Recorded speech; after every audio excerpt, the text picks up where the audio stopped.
अस्सलाम वालेकुम।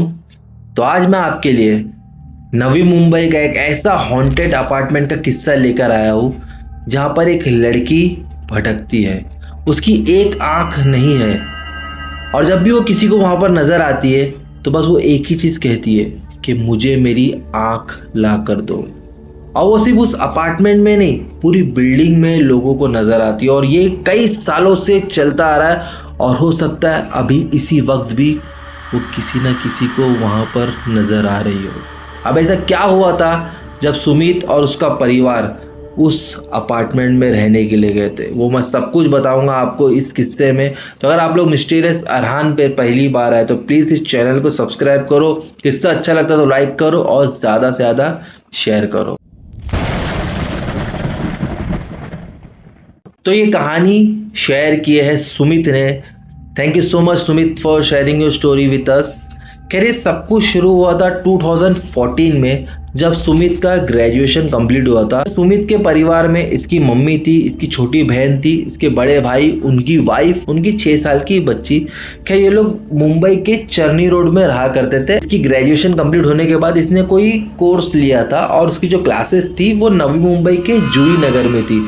अब चरनी रोड से जूही नगर जाने का जो डिस्टेंस है वो अच्छा खासा है, तो इसको डेली ट्रैवलिंग में प्रॉब्लम हो रही थी। प्लस जहाँ पर ये लोग चरनी रोड में रहते थे वहाँ का रेंट बहुत ज़्यादा था और उस टाइम पे इनके घर में कुछ क्राइसिस चल रहे थे, इस वजह से वो लोग ये सारी चीज़ें मैनेज नहीं कर पा रहे थे। तो पूरी फैमिली ने डिसाइड किया, एक काम करते हैं कि जहाँ पर सुमित की क्लासेस है जूही नगर में, हम लोग वहीं पर कोई पास में ही एक घर रेंट पे ले लेंगे तो सुमित को भी आने जाने में प्रॉब्लम नहीं होगी, प्लस यहाँ से थोड़ा कम ही हमको वहाँ पर पे करना पड़ेगा। पूरे परिवार की सहमति के साथ ये लोगों ने घर ढूंढना स्टार्ट किए। अब एक दिन एक ब्रोकर ने सुमित को कहा कि एक रूम है जो कि बहुत ही मुनासिब दाम पर मिल रहा है और जिस लोकेलिटी में ये मिल रहा है ना, उस पूरे एरिया में उस बजट में आपको कहीं पर भी नहीं मिलेगा। तो सुमित बहुत खुश हो गया। सुमित बोला ठीक है, मैं ये टाइम पे आता हूँ, आप मुझे वो रूम दिखा दीजिएगा। अब सुमित पहुँचता है, वो ब्रोकर उसको उस बिल्डिंग के पास लेके जाता है। अब वो अपार्टमेंट का नाम एस से शुरू होता है, पूरा नाम नहीं बताऊंगा। खैर वो वहाँ पर लेके जाता है तो वो देखता है तो बिल्डिंग उसको बहुत अजीब लगती है। मतलब कई सालों से उस पर किसी ने पेंट नहीं किया है, एकदम उसकी जो कंडीशन वो भी इतनी कोई अच्छी नहीं लग रही थी। और सुमित ने कहा कि यार आपने ये बिल्डिंग दिखाने के लिए मुझे उतनी दूर से यहाँ पर बुलाया, एक बार घर देखो और जिस कीमत में ये आपको रेंट पे मिल रहा है ना, आप कई बार पूछ लेना, आपको इतने में यहाँ पर घर नहीं मिलेगा। अब उसने घर देखा, घर 1 BHK था, ठीक ठाक ही था। सुमित ने एक चीज और नोटिस किया, कुछ ही घरों में लोग रह रहे थे, बाकी मोस्टली तो सारे के सारे बंद थे। मुझे तो ओके ओके लगा है। मैं मेरी मम्मी और मेरी भाभी को भी एक बार यहाँ पर लाकर दिखा देता हूँ क्योंकि उनको भी घर में रहना, तो उनकी भी सहमति बहुत ज़रूरत है। तो ब्रोकर ने कहा हाँ ठीक है। तो अब अगले ही दिन सुमित ने अपने मम्मी और भाभी को लेकर आया। तो उन दोनों ने भी जब उस बिल्डिंग को देखा तो उनको भी बहुत अजीब लगा, क्योंकि बिल्डिंग वाकई में अगर आप लोग भी जाकर देखोगे तो वो किसी एक ऐसा लगता है कि पता नहीं उस बिल्डिंग पे किसी की बुरी नज़र पड़ गई हो, एकदम ही मानूसियत फील होती है। लेकिन प्रॉब्लम ये थी कि इनको किसी भी हाल में रेंट पे रूम चाहिए था, प्लस वाकई में वो रूम उनको उतने कम दाम में मिल रहा था कि वो आसपास उतने में उनको 1 BHK मिलेगा ही नहीं। लोग ने घर ले लिया और सामान शिफ्ट कर लिए। अब पहले ही दिन सब सामान शिफ्ट होने के बाद, ये मैं दिन की बात बता रहा हूँ, सुमित को पानी की प्यास लगी तो वो किचन की तरफ गया और मटका रखा हुआ था। अब वो मटके से पानी पी ही रहा था, तब उसको क्या लगा कि सडनली उसके पीछे आके कोई खड़ा हुआ है। वो फौरन पलटा तो पीछे कोई नहीं था, लेकिन लिटरली उसको उस टाइम पे प्रेजेंस फील हुई। अब उसके रोंगटे खड़े हो गए। वो सोचा कि यार ये क्या है। अब उसको मोबाइल चार्ज करना था, देख रहा था उसका चार्जर उसको मिल नहीं रहा था। तो उसने मुझे एक काम करता हूँ कि जो पड़ोसी जो है हमारे, उनको नॉक करके उनसे चार्जर मांग लेता हूँ। हालांकि उसको आकर अभी से पहला ही दिन हुआ था, लेकिन उसने सोचा कि चलो अब इसी बहाने मैं उनसे बात भी कर लूँगा और जान पहचान भी हो जाएगी। तो उसने जब नॉक किया तो सामने जो उसके घर वाले थे वो लोग ने क्या किया, जो सेफ्टी डोर होता है उसको खोले और पूछे कौन है, क्या हुआ। बोले नहीं, हम लोग आपके सामने वाले घर में रहने के लिए आए हैं, मुझे अगर आपके पास मोबाइल चार्जर होगा तो आप दे दीजिए, मैं आपको तुरंत वापस कर देता हूँ। वैसे मेरा नाम सुमित है और मेरी मम्मी मेरे भाई भाभी। तो अपने परिवार के बारे में बताने लगा तो उसके जो सामने वाले थे उन्होंने एकदम बहुत ही रूडली बिहेवियर से बोला कि भाई हमको क्यों बता रहे हो, और फौरन उसने दरवाज़ा बंद कर लिया। सुमित सोच रहा है यार ऐसा कैसा कोई कर सकता है यार, मैं इतने प्यार से बात कर रहा हूँ, इतने इतने रूडली दरवाजा बंद कर दिया। वो उस बिल्डिंग से नीचे उतरा तो क्या देख रहा है कि वॉचमैन भी ये लोग से सही बात नहीं कर रहा है। उसके अलावा वो जो दूसरे जो जो कुछ ही लोग उस बिल्डिंग में रहते वो लोग भी इसको देख देख के अपना मुंह फेर ले रहे, मानो कि मतलब वो लोग इनके आने से खुशी नहीं है। अब रात हुई, ये लोग ने खाना खाया और ये लोग सो गए। अब इसके जो भाई भाभी थे वो लोग बेडरूम में सो गए और हॉल में सुमित, उसकी बहन, उसकी मम्मी, भतीजी जो थी उनकी कुछ 6-7 साल की, वो ये लोग हॉल में सो गए। अब आधी रात ही हुई होगी, कुछ 2-2:30 बजे होंगे। तब सुमित की आंख खुली, उसने क्या देखा कि किचन की तरफ कोई जा रहा है। उसको ऐसा लगा कि किचन में शायद भाभी जा रही है। तो उसने आवाज है कि भाभी अगर किचन में जा रही हो तो एक काम करो, प्लीज मेरे लिए पानी की बोतल ला के दे दो प्लीज। 2 मिनट हुए, 3 मिनट हुए, देख रहा कि भाभी आ नहीं रही, तो उसको लगा कि क्या हो गया भाभी को। अब वो जैसे ही किचन में गया, देखता तो वहां पर कोई नहीं। सर को जाते हुए सोच रहा है कि यार अब भी मैंने किचन में किसी को जाते हुए देखा और मुझे लगा कि वो मेरी भाभी है, लेकिन अभी तो यहाँ पर कोई नहीं है।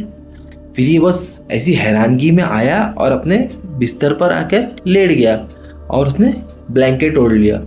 अब सडनली थोड़ी देर के बाद कोई उसकी ब्लैंकेट खींच रहा है। ब्लैंकेट ऐसा स्लोली स्लोली खींच रहा है, इसको फील हो रहा है ये ब्लैंकेट खींच रहा है, फिर कोई खींच रहा है, फिर ये अपनी तरफ खींच रहा है, फिर कोई ब्लैंकेट खींच रहा है। अभी गुस्से में इसको लगा कि हो सकता है कि इसकी सिस्टर हो या कोई और इससे मजाक कर रहा है। इसने जैसे ही हटाया तो देखा कि सामने एक लड़की खड़ी हुई है जिसने वाइट कुर्ती पहनी हुई है, लंबे से उसके बाल है और एक तरफ का पूरा चेहरा दिख रहा है। सुमित हैरान हो गया। वो चिल्लाने की कोशिश कर रहा है लेकिन मानो वो चिल्ला ही नहीं पा रहा था, उसके गले में से आवाज ही नहीं निकल रही थी। वो लड़की एकदम उसके करीब आ गई। तब सुमित क्या देख रहा है कि उसकी एक आंख ही नहीं है और दूसरी जो आंखें वो पूरी सफेद है और बस वो सुमित से एक ही चीज बोल रही है कि मेरी आंख मुझे ला कर दो। इसने फौरन ब्लैंकेट ओढ़ लिया, पूरा ब्लैंकेट में पसीना पसीना हो गया। अब ये कांप रहा है अंदर, लेके इसकी हिम्मत नहीं हो रही है कि ये ब्लैंकेट से बाहर जाए। पूरी रात की किसी भी तरह से इसकी निकली। सुबह उठते साथ इसने अपने घर वालों को बताया, घर वालों ने उसकी बात पे विश्वास नहीं किए। अब वो बहुत बुरी से डर गया और उसको अब 2 दिन तक बुखार था। उसकी इतनी हिम्मत नहीं हो रही कि वो वॉशरूम तक भी चल के जाए, इवन वो किचन में जाने से भी 10 बार सोच रहा है। और उसने जब घर वालों को बताया, घर वाले जब यकीन नहीं किया, तब वो सोच रहा है कि मैं किसको बताऊँ। अब वो इसी हैरानगी में बैठा हुआ है। तब उसके घर में जो उसकी भतीजी थी, वो 6-7 साल की बच्ची, वो कहती है, मम्मा मैं पिछले कुछ दिनों से ना अपने घर में एक एंजल को देख रही हूँ जो अपने घर में उड़ती है। तो उसकी मम्मा बोली, कुछ भी बोलती तू, आज कार्टून ज़्यादा देख रही है। ऐसा बोल के उसकी मम्मी ने उसको टाल दी। और सुमित समझ गया कि ये बच्ची क्या कहना चाहती है। अब सुमित दिन हो या रात हो, वो लड़की को देख रहा है। कभी वो किचन में बैठी है, कभी वो वॉशरूम के पास खड़ी है, कभी वो हॉल में बैठी हुई है, लेकिन ये किसी को बता नहीं पा रहा है कि बताओ तो बताओ कैसे। कुछ दिन तक तो घर के बाहर जो शौचालय होते हैं वहाँ पर वॉशरूम यूज़ किया, लेकिन एक दिन उसको बहुत ही ज़्यादा इमरजेंसी लग गई, मतलब अभी जाना ही जाना है। तो हिम्मत करके इनके घर का जो वॉशरूम था वहाँ पर गया। अब वॉशरूम में गया तो उसकी नज़र पड़ी कि जगह जगह पे ना कुछ लिखा हुआ है। उसने जब गौर से देखा तो हर जगह पर सीमा लिखा हुआ था। अब उसको लगा कि लगता हो ना हो इस लड़की का नाम सीमा ही है। तो उसने क्या किया, एक दिन अपनी मम्मी और अपनी भाभी को टेरिस पे लेके गया और ज़ोर ज़ोर से रोने लगा। बोला कि इतने दिनों से यहाँ पर मुझे कोई लड़की नज़र आती है और उस लड़की का नाम सीमा है।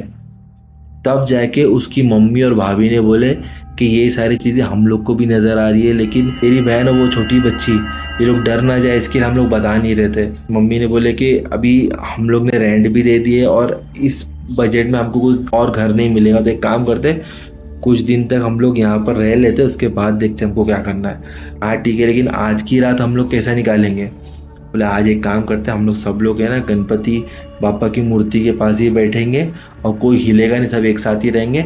सुबह उठ के देखते अपने को क्या करने का। रात को वो लोग किसी तरह से उस बापा की मूर्ति के पास बैठे और एक दूसरे से बातें कर रहे। तब वो छोटी बच्ची क्या बोलती कि मम्मा देखो एंजल, मम्मा देखो एंजल यहाँ से उड़ के वहाँ जा रही है। अब ये सुनते पूरे घर वाले हैरान और डर गए। लोग कब कब आ रहे, वो बच्ची को कैसा बोल सकते हैं।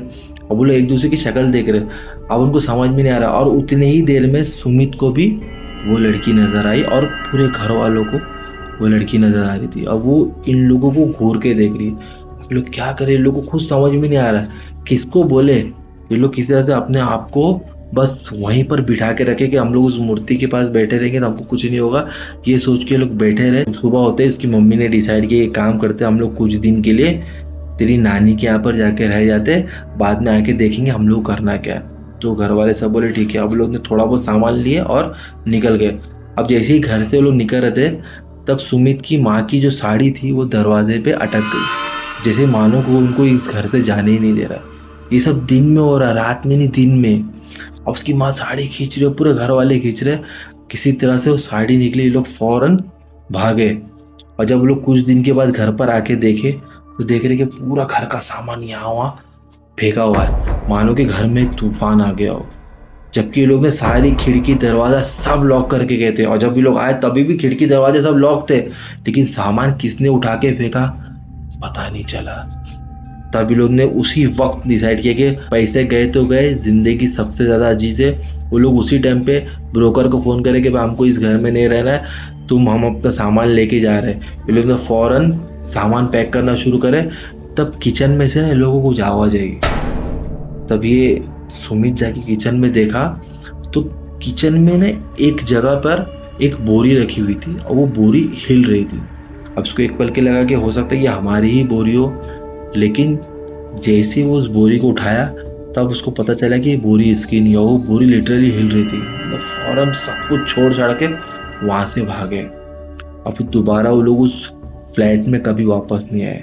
और बाद में पता चला कि एक सीमा नाम की लड़की है जो इस फ्लैट में रहा करती थी। अब उसके साथ क्या हुआ ये तो उनको पता नहीं चला, लेकिन वो इस फ्लैट के साथ साथ इस बिल्डिंग के कई अलग अलग फ्लैटों में नज़र आती है, हॉन्ट करती है वो लोगों को। और इसी वजह से इस बिल्डिंग के कई फ्लैट्स खाली है, और वो जो लोग भी वहाँ पर रह रहे हैं वो बहुत ही मजबूरी में रह रहे हैं। और आज भी, अभी भी, इसी वक्त भी शायद वहाँ पर कुछ ऐसी चीज़ें हो रही होगी जो हम लोग वर्ड्स में डिस्क्राइब नहीं कर सकते, और वहाँ के लोग आपको बताएंगे भी नहीं, क्योंकि आज की तारीख में जो कोई इस तरीके की बात करेगा तो लोग उसका मजाक उड़ाते हैं। तो सुमित के लिए और उसके परिवार के लिए वो घर एक बुरी याद बन के रह गया और कुछ भी नहीं। तो अगर आपको ये किस्सा पसंद आया तो इस चैनल को सब्सक्राइब करो, अपने दोस्तों में ज़्यादा से शेयर करो। मैं मिलूंगा किसी नेक्स्ट किस्से में। Till then bye.